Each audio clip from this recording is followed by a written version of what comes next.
All right, the topic for today is zero and negative exponents. And so we're going to be simplifying expressions that have exponents that are either zero or negative numbers.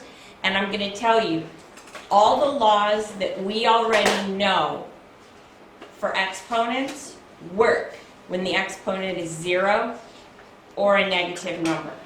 Okay? So we're going to go ahead and use these laws.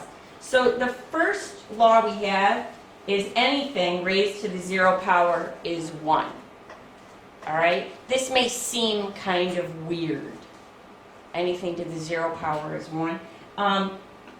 Yesterday, we ended a problem where we had y to the 4th on top and y to the 4th on the bottom.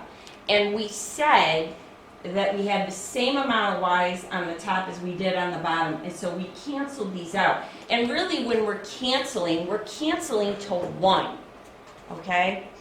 Let me use our law of exponents that we learned yesterday, though, and simplify this. So this is y to the 4 minus 4 power. Remember how we subtracted the exponents? That gives you y to the 0 power, and see, it is 1. Okay? So let's go ahead and do an example here. Now, in our example, we have 2x to the 0 power. This is not 1. This is 2. Here's why. Only this equals 1. Because the 2 is not raised to the 0 power. So this equals 2 times 1, which equals 2. Now, if we had this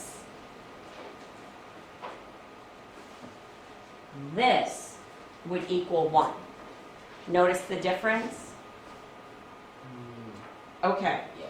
So the 0 power, it's pretty easy to work with. The next thing I'm going to show you is negative powers, and I'm going to show you what they mean. So I have x to the negative power of a, and a is just a number.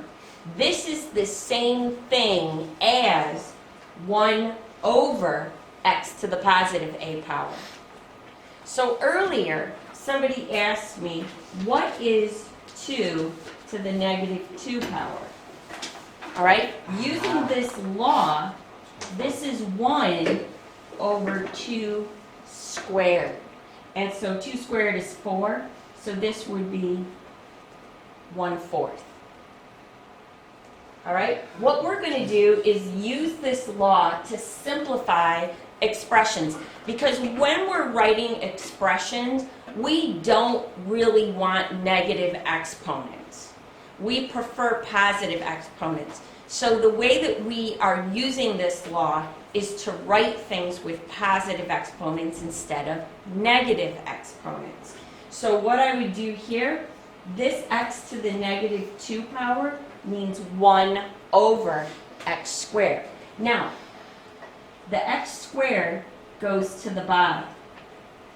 The 3 is not raised to a negative power, so it does not move. It stays on top. The 3 doesn't have the negative power, so it doesn't move. Now, if we had this, then both the 3 and the x would move.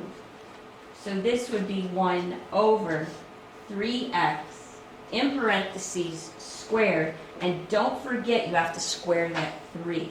So 1 over 9x squared. Notice the difference?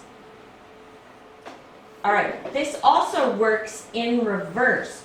So if we have something like this, let's say we have 1 over x to the negative 2 power. To write this with a positive exponent, we're going to move it to the other side of the fraction bar. If the negative exponent is on the bottom, then it's going to be a positive exponent on the top. So this is just x to the positive 2 power. So it works in reverse as well. All right, our last rule kind of puts the two laws together that I just showed you. And that is this: if you have a fraction in parentheses raised to a negative power, that's the same thing as the fraction flipped upside down raised to the positive power. So if we go to our example on the right here, this is the same thing as b over a raised to the 1 power, which is just b over a. All right, those are our laws that we're learning today. So now what we're going to do is use those laws. And we're going to simplify some expressions. So let's go down to the bottom of the page where we have some examples. And the first one is 1 over 5x to the negative 1 power. So what I want to do is I want to write this without having a negative exponent in it. So whatever has the negative exponent moves to the other side of the fraction bar. So just this is going to move. The 5 doesn't move because the 5 doesn't have a negative exponent. So when it moves to the numerator, this is x to the 1 power, which is just x over 5. Now if we go to example B, this whole expression is raised to the negative 2 power, and we just did this example. So the whole thing goes to the denominator. But what we have to remember to do is apply that power of 2 to the 3. So this is 1 over 3 squared x squared, which is 1 over 9x squared. Okay, let's go to our next example, C. All right, in example C, we have 3 to the 0 power. Remember, anything to the 0 power is 1. So we can replace 3 to the 0 power with a 1. Now I've got negative exponents all over the place. And you can use any of the laws that we've learned so far to simplify this. All right? So here's what I'm going to start with. I'm going to move everything that is a negative exponent to the other side of the fraction bar to make it positive. And then I'm going to simplify. That's just how I'm going to choose to do this. So the first thing I'm going to do, draw my fraction bar. I have x to the negative 3 power on top, so that's going to give me x to the positive 3 power on the bottom. Then I have a y. It's going to stay on top. On the bottom, I have a 2. It doesn't have a negative exponent, so it's going to stay. The x does have a negative exponent, so I'm going to move it up to make it positive. So up here I have x to the 1 power. Okay?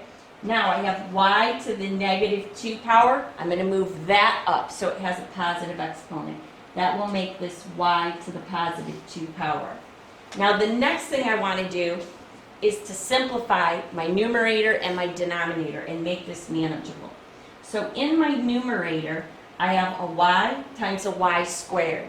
That means I'm going to add those exponents. I'm going to add the 1 that you don't see and the 2. So that's going to give me y to the 3rd. I'll put that x first, and then I have y to the 3rd power. On the bottom, I put the 2 first, 2x to the 3rd. So when I go ahead and simplify, I'm going to have a 2 on the bottom. Out of my x's, I have more x's on the bottom. And I'm going to use subtraction to find my exponent. Here's the 1 that you don't see. 3 minus 1 is 2, so 2x squared on the bottom. And then the y to the 3rd, there's no y's on the bottom. So the y to the 3rd goes to the top. All right, if we take a look at D, Again, you can use any of the laws of exponents that we've learned. So we may not all do this in the same order. We may do this in different orders, and that's fine. Here's your options. You can flip this whole fraction upside down the way it is to make this negative one a positive one. All right, that's one option. Or you can move this x down to the denominator as x squared first. Or you could use the power of a power rule and apply this power to every single thing inside of here. Now I don't want to do that because that's going to give me a bunch of negative exponents that I don't want. It'll make this one positive, but the rest of them will be negative, so I'm not going to do that. What I'm going to choose to do here is flip my whole fraction upside down to make this exponent out here positive. So this is 5y to the third over 2x to the negative 2 power. All right? Notice, I did not change that x to the negative 2 power to positive 2. I didn't because I wasn't moving just it. I was flipping my whole fraction upside down because of this. All right? Don't try and do 2 steps in one. That's when it gets confusing. Now I'll take that step and I'm going to move it up above so my exponent can be positive. When I do that, I'm going to have 5x to the positive 2 power y cubed over 2.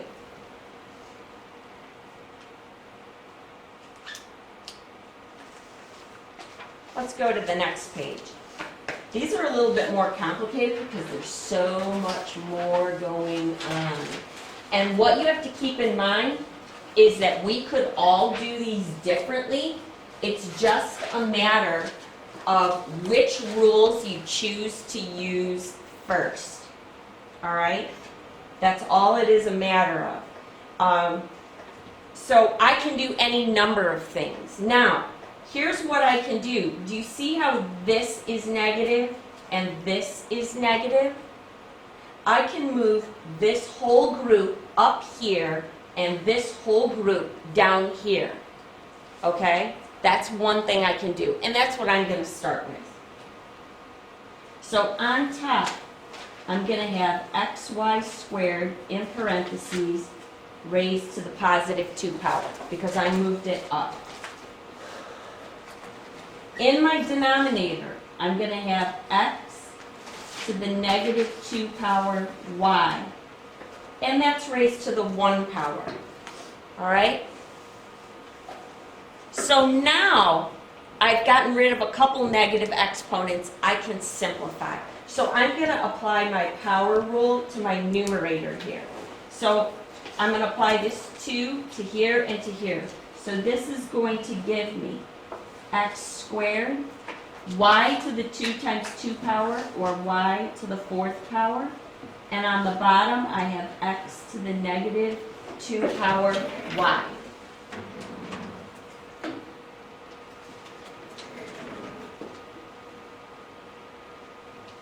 All right, the last thing I need to do, in the denominator, I have this x to the negative 2 power.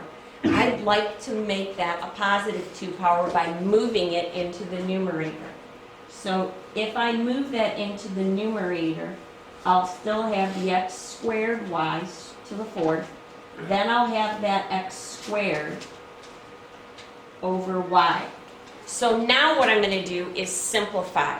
So I have an x squared times an x squared is x to the 2 plus 2, or x to the 4th power. Now I have y to the 4th in the numerator and y in the denominator.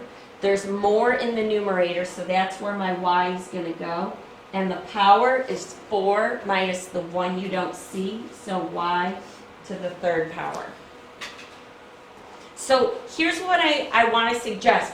Don't try and go from here to here in one step. That's when mistakes happen. Take these intermediate steps and do one thing at a time. When you get better at this, after a lot of practice, you won't need as many steps to do this. All right, but don't try and make this leap in one step because it causes a lot of errors. All right, if we go to B, this is like an example that we did yesterday, in that we have this part of the expression with an exponent on the outside. And what that means is we have to do that first. Okay? So if we do that first, here's what I'm going to do. I'm going to flip the whole thing upside down to make it a positive 1. So I've got 4 x to the negative 2 over y times, flip this one upside down, and I have 3y squared over x to the third. All right? Now, either I can multiply this top and bottom first, or I can move that negative exponent. I would like to move that negative exponent. So that's what I'm going to do. So I'm going to have a 4 on the top, because remember, it does not move. It doesn't have a negative exponent. On the bottom, I will have x squared y times 3y squared over x to the third. All right, my next step here is to multiply across the numerator and denominator. So my numerator, I've got 4 times 3 is 12y squared. In my denominator, I have x squared times x to the third is x to the 2 plus 3, or x to the 5th power. And then I have a y. So I do need to simplify this because I have y's on top and bottom. The 12 is going to stay on top. The x to the 5th will stay on the bottom. And with the y's, I have more on top, so the y will be on top. And the power will be 2 minus 1, or just 1. So 12y over x to the 5th. All right? Here we go to C. All right? I'm going to go through this doing a couple things at once so you can see that you don't have to have 10 steps out of this, but you should have more than one. So the first thing I'm going to do here is I've got to do this first because of order of operations. But while I'm doing that, instead of writing this out this way right here, I'm going to move my y's up and my x's down to give them positive exponents. So when I move my y's up, I have y squared. When I move my x's down, I have just x. Now I'm going to do something different here that I didn't do last time. And instead of flipping this upside down, I'm going to show you that you can use the power rule if you want. And it's really handy if you have a ton of negative exponents. All right? So on top I have x to the negative 1 times negative 1 is positive 1 power. And in the denominator I have y to the 2 times negative 1 is negative 2 power. All right, so I used a different rule this time than I used the last time. All right, the next thing I want to do, I want to take this y to the negative 2 power, I want to move it up. All right, so I've got y squared over x times x y squared, and it's technically over 1 now. All right, let's multiply the numerator.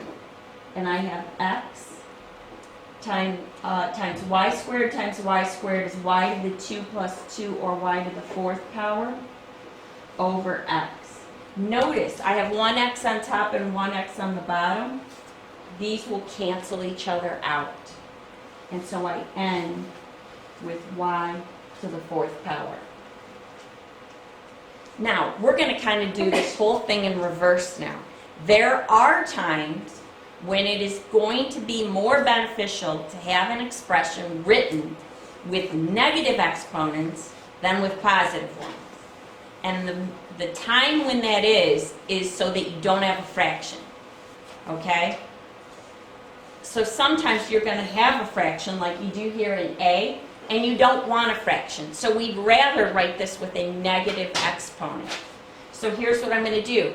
To write this with a negative exponent, I would move this up, all right? But I would change the sign of the exponent. So this is x to the negative 2 power. And sometimes we'd rather have it written with a negative exponent than have a fraction, all right? In example B, we're going to take 2x over y. We don't want a fraction, so we're going to move the y up. So the 2 and the x stays the same, and we have y to the negative 1 power.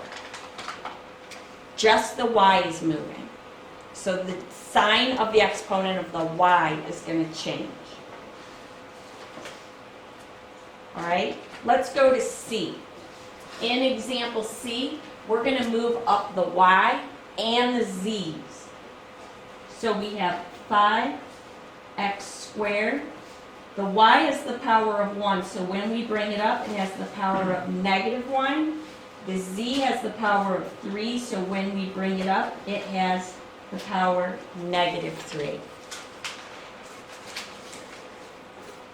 And our very last example here, we actually need to simplify this first. All right, but let me show you what you can do instead. Let's move up everything in the denominator. So here's what I have. I have 8x squared y. I'm going to move up that x. So I now have x to the negative 1 power. And I'm going to move up that y. So I have y to the negative 3 power. But notice, I need to simplify my x's and simplify my y's. But I can still use my product rule, which tells me I can add the exponents. So when I add the exponents of the x's, 2 and a negative 1 gives me positive 1, so just x. When I look at the y's, I have a positive 1 and a negative 3. That adds to negative 2, so y to the negative 2 power.